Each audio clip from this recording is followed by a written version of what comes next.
I'm going to pick up now, though.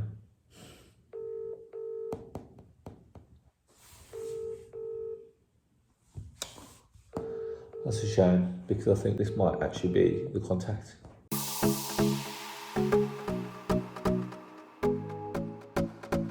Hi guys, it's Arsh, and today I'm joined in the office by one of my mentees, Anderson. Hey Anderson, how you doing? Hey Arsh, I'm great. Bit nervous. Don't worry, don't be nervous. So Anderson has come to spend the day with me in the office, and in the day, what we're going to be doing, we're going to be looking at a couple of things that Anderson's made notes of. So what we're looking at? We're looking at lease option agreements, vendors finance, pushing deals through the app, and joint ventures. Okay, so these are things that we're going to try and cover within the day. The aim is to try and find him a deal within the day. Before we do that, I need a small favour from you. If you wouldn't mind hitting the subscribe button and the bell, so that every time I release a video, you get notified of it. As you may be aware, this channel is sponsored by the Property Investor app, which is the UK's first property investment platform, which showcases all kinds of deals all over the UK. Whether it's below market value, rent to rent, lease options, we've got them all there. And I'm hoping that we're going to structure a lease option today through one of Anderson's, let's call it prospects. And we're going to aim to try and get this negotiated and deal done today. So that's my plan for you. And so let's see where we go from here. Fantastic. So let's get moving on. Great.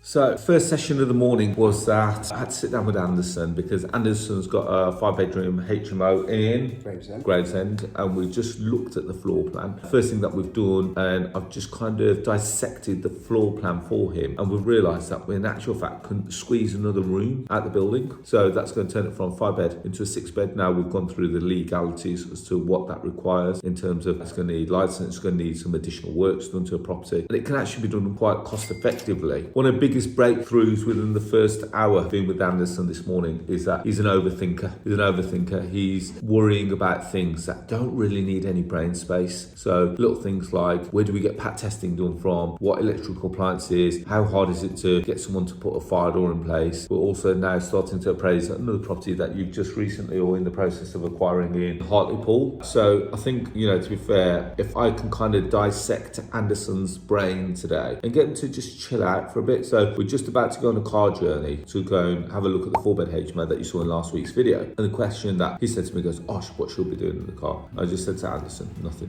I want to just switch off for a bit, because then I'm going to take him out. We're going to take him into a different environment. We're going to go and sit somewhere he wants to grab a bite to eat. I'm going to get him to relax a bit today. It sounds a bit crazy. So it's come all the way to Wolverhampton to relax. It's not about that. It's about clearing the fog out of his brain, because he's got a lot of fog in there. And once we can clear that mindset and once we can clear his mind, I think we're going to actually see a different Anderson today. Genuinely think that, because he's got lots going on there. He's got the Hartlepool HMO, he's got this property in Gravesend going on. He's trying to do some conversion there. We've kind of cleared out some of the fog there, so try to make that as easy as possible for him. He wanted to do all the renovations on the Hartlepool one himself. I then started looking at the costings with regards to how long is it going to take him to do that, what experience has he got in doing that, how much time is the property going to be void for. And once we started calculating that cost, you're actually not saving money, you're actually losing money, because by the time he travels back and forth from Gravesend to Hartlepool for, he says, 10 weekends, that's going to take a lot of time. Remember, it's going to take time away from your family as well. That's it, yeah. So we're looking at all different options. We haven't even started looking at deals yet. I just wanted to unearth some of the stuff that was going on through there. So we're moving on, and now let's start looking for some deals.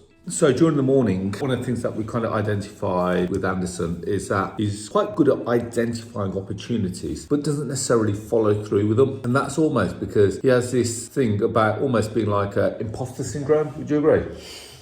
Doesn't know what to say to the agent, doesn't know how to present it. Now, when Anderson approached me about being a mentee, his goals were that he wants to build his own property portfolio, which he's currently doing. So how many HMOs have you got yourself? I've got 2 HMOs at the moment. So you've got 2 HMOs. How many rooms were there in total? 10 rooms. So you've got 10 rooms, and then you've got your own residential dwelling. And then on top of that, he's trying to build, is that including the one in Hartlepool that you're currently buying? No, that's the one that's without including the Okay. So he's got one that he's trying to purchase and convert in Hartlepool, so he's going through that process at the moment. We've had to go through some of the legislation in Hartlepool to make sure that Anderson doesn't have any issues. Now, one thing that we've identified this morning, he wanted to find properties that he can trade so that he can build some cash flow into his business. So he's currently in a full-time job, but he wants to leave that job eventually, and then the plan is to turn property into a full-time career for him. So we've started looking at opportunities this morning. So he's looking at properties in Gravesend, so I've told him to to choose a location down south, and I've also told him to choose a location up north. We're currently looking, well, Hartlepool is one area because obviously he's done a lot of research in that area already. We're looking at Gravesend, we're also looking at Stoke. So he's found a property, and believe it or not, he's had this property and he's saved items for how long? About over a month. Okay, so he's had this property within his saved items for a month. What have you done with it so far? Nothing. Why? Why have you been procrastinating over it? I'll focus on other bits and bobs, like the joint venture, and left this out. I think it's more of being scared of crossing that communication with the agent and not knowing what to say in terms of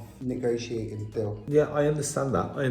What's the worst that they can say to you? I know. They can say no. That's the worst that they can say. They can't shout at you. They're still going to remain professional. So the aim of today is to get Anderson to start getting him out of his shell, because he knows how to find properties. We've got literally a whole iPad of properties that he's identified. So how many properties are there that you've identified here? There's 3, 6, 9, 12, 15, 18, 21. The best part of 30 odd properties that he's identified on his iPad, but he's not done anything with them. So my plan is to go through these with Anderson and say yes, no, yes, no, yes, no. And the ones that are yes, we're going to start to progress them further. And I'm not going to let him go on to the next property until we've done all the due diligence and we've gone through all the checks on the property, because I think, judging from what I've seen from Anderson, he likes to jump about a bit. He likes to do a bit here, then do a bit over there. Now I'm going to try and keep him on task and keep him on track to that task until he's completed that task. And hopefully if I can get this into his work ethic and into his mindset that you're only gone to the next task after you've completed one task, believe it or not, we'll get jobs done and we'll actually get deals done. And that's the key thing, really. Would you agree? Absolutely, yeah. So we're going to start making some calls. I'm going to record one of his calls shortly. So let's see how he gets on.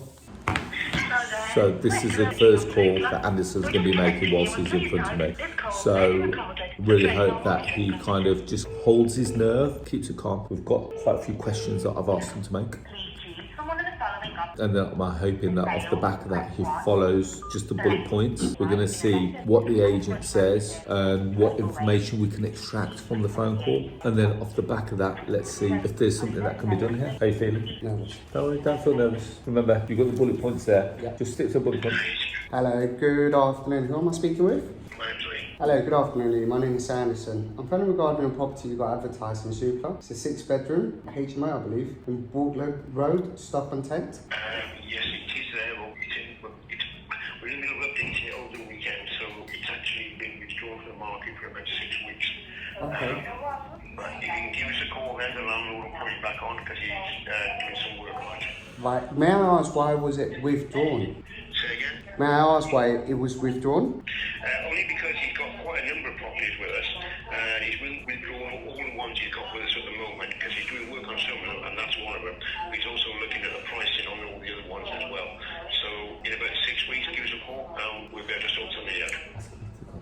Fantastic. And apart from this property, have you got anything else on your database that is very similar characteristics? No, we haven't, because I knew which one was on a bit until you said that, because we've only got that one as a 6-bed, and we haven't got any more. We've got mainly 2 and 3 bed terraces.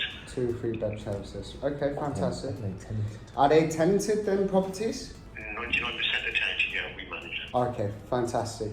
Okay, so sorry, hi, my name's Arsh. I'm just here with Anderson. We're kind of looking for properties that we can see from an investment point of view. So where would we find what we'd say is some of your better stock that you suggest that where's the best place to find them? If I can make a note of your email, I'll say I'm just updating the list at the moment. Give me 20 minutes and I'll get you out the new sales list. Is that alright? Yeah, sure. So Anderson, do you want to give them your details? Yeah, my email address is Okay, give me a quarter an hour, okay? fantastic. Great stuff. Lovely talking to you. Thank you. All right, thank you.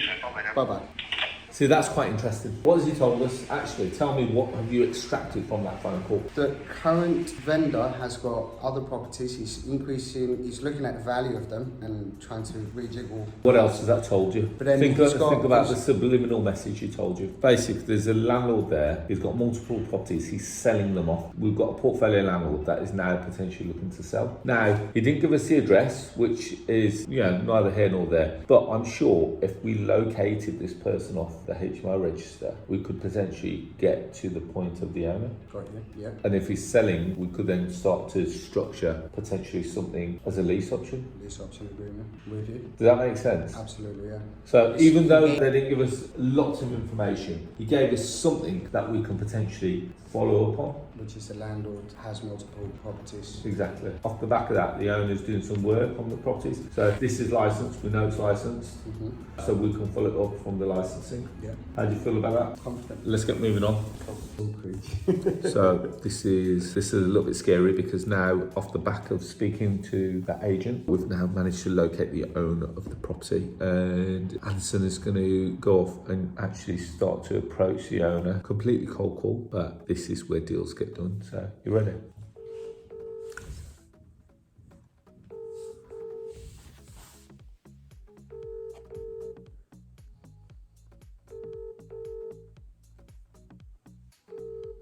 I'm going to pick up now, are they?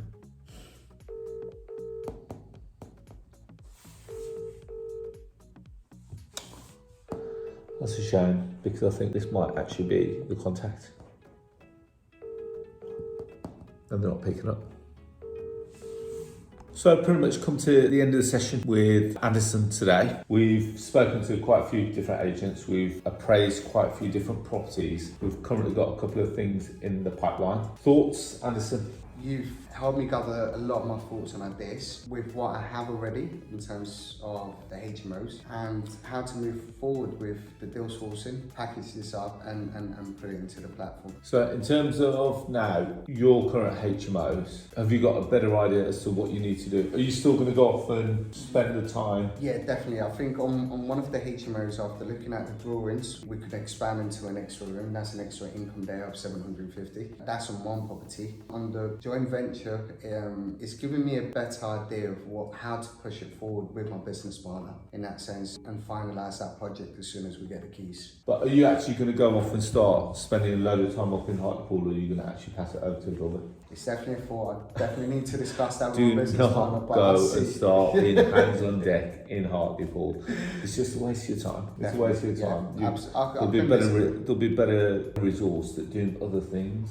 You know, building's not your thing. There's no need for you to try and become a builder. Okay, so hopefully you've kind of enjoyed spending the day. Oh, it's been Any amazing. feedback to anyone watching this? I think one of the main feedbacks that I could say in regards to the whole process that I've had is definitely get yourself a mentor. It's one of them things that is a helping hand. You could have all these ideas, but sometimes you need clarity, and having a mentor will give you that clarity. And that guidance is a person that's done it already. More important, I'd say probably find someone that's done it. Would you agree? Yeah. Sort of someone that's actually done it and is doing it. Yeah. Yeah. Definitely agree. It's definitely a must. You will save a lot of money on the long run by having the guidance of a person that's done it already. Right, so brilliant. Hopefully, guys, you've kind of enjoyed that video. A little bit different to what we normally do. Anderson came in, he needed a bit of help. I thought his mind was full of fog when he came here. Hopefully, we've kind of removed some of that and he's a little bit more clear on what he needs to do, especially with the properties that he's acquired and is in the process of acquiring. If you want to be like Anderson and you want to come and spend a day in the office with me, we open it out to members of the Elite Property Tribe. If you haven't already done so, you may be aware that I'm running the third webinar of the third part series. It's going to be this Sunday, which is Sunday, I believe the 28th of May 2023 at 7 p.m. I'm going to put the link to the webinar link below in the description. Feel free to click onto it. As I said at the start of this session, these sessions are sponsored by the Property Investor app, which is the UK's first property investment platform which showcases all kinds of deals all over the UK, whether it's below market value deals, rent to rent deals, lease option deals. We've got them all there. Now there are two ways to get involved. You can either go to the website, which is propertyinvestораpp.co.uk, or if you've got a smartphone, go to the App Store, type in Property Investor and download it from there. Now if you like more free content like this, go and check out the podcast, which I release every Tuesday at 6 a.m. Do you listen to the podcast? Yeah, definitely. What's it called? Property Investor.